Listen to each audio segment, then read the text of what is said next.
The shadow fleet, built to evade sanctions, added sabotage to Italy. Russia has assembled a fleet of hundreds of vessels to covertly ship its oil with so many ships at sea. The idea of using some to cause havoc may be proving irresistible to the Kremlin. Western officials have long been concerned about Moscow's so-called shadow fleet, an assemblage of aged tankers created to covertly carry Russian crude oil around the world. Since Russia invaded Ukraine, the worry primarily concerned the use of such of the books shipped to circumvent Western sanctions and generate revenue to fuel the Kremlin war machine. But Russia's shadow fleet may now present a more pressing danger to the West. Finnish commandos boarded an oil tanker that officials suspect entered through vital underwater cable in the Baltic Sea, including one that carries electricity between Finland and Estonia. The ship, the Eagle S, bears the hallmarks of vessels belonging to Russia's shadow fleet, officials said, and had embarked from a Russia port shortly before the cables were cut. It confirmed it would be the first known instance of a shadow fleet vessel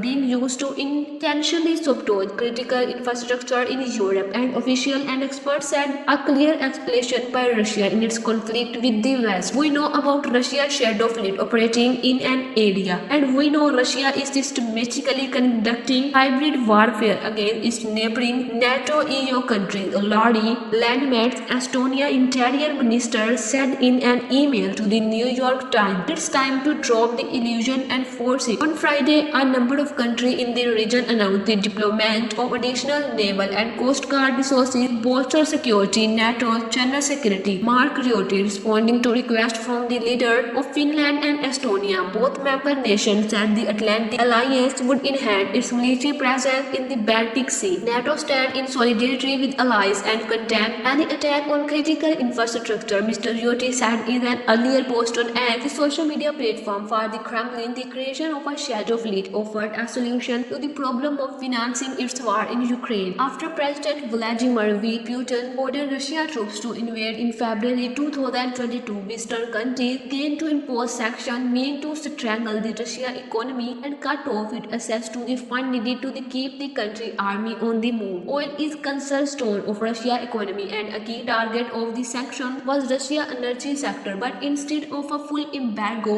which officials feared would cause a global spike in prices, the United States and its Western allies imposed price caps of $16 a barrel on all oil and oil products originating in Russia and transported by sea, a significant discount on the market price. The idea to create a shadow fleet to circumvent sanctions is not now. This scheme has long been used by global powers like Iran and North Korea, as well as drug cartels, said Elizabeth Bra, a senior fellow at the Atlantic Council who has researched and written about shadow fleet. Russia innovation, Mr. Bra said in an interview, was one of the sales. Since Russia began assembling its fleet, the number of shadow vessels traversing the ocean has grown by hundreds and now makes up 17% of the total global oil tanker fleet. That's making it like a tumor, she said. When it was a small share, it could be managed, but now that is approaching 20%, it's much less manageable, and obviously it's growing. Nearly 70% of Russia oil is being transported by shadow tanker, according to an analysis published in October by the Kyiv School of the Economic Institute, a research organization based in Ukraine. Some experts put the total number of Russian shadow vessels at more than 1,000. More significantly, fewer are used by Russia to regularly circumvent sanctions. The institute analysis found the authorities in Finland are still investigating whether the Eagle S engaged in a criminal act, but the sheer size of the shadow fleet might have made using some of these vessels for sabotage irresistible to Russia, Ms. Bra said. I think at some point that Russia lied, oh, we have all these vessels that we are using, we might as well as a few of them to cause a little extra harm. While it's still not certain that this week capable cutting was done internationally, the Baltic Sea, for a number of reasons, is an ideal arena to carry out sabotage operations. It is relatively shallow and it's crisscrossed with essential undersea cable and pipelines that provide energy as well as internet and phone services to a number of European countries that are NATO members. Russia has relatively unfettered access to sea from several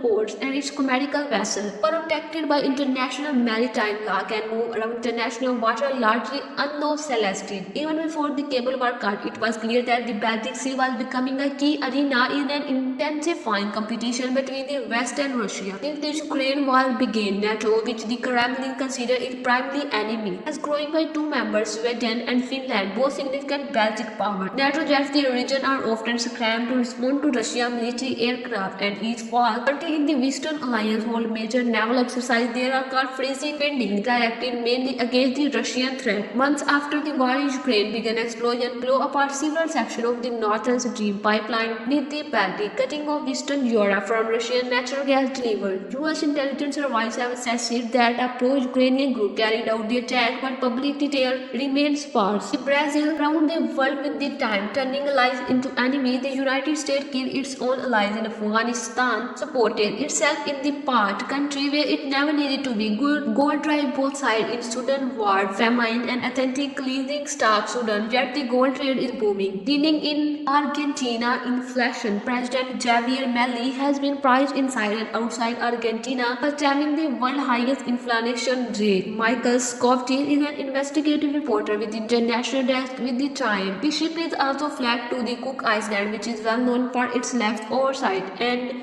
inspection of the Eagles in Ghana in September 2023 discovered 24 defects, including problems with fire safety and navigation system, and astounding number. Ms. Abstract said, "This is like a record." She said, "I can't recollect whether we have seen so many deficiencies identified." Get your daily close of entertainment. Subscribe today for new videos every day. Thanks for watching. For more, have a nice time. Goodbye.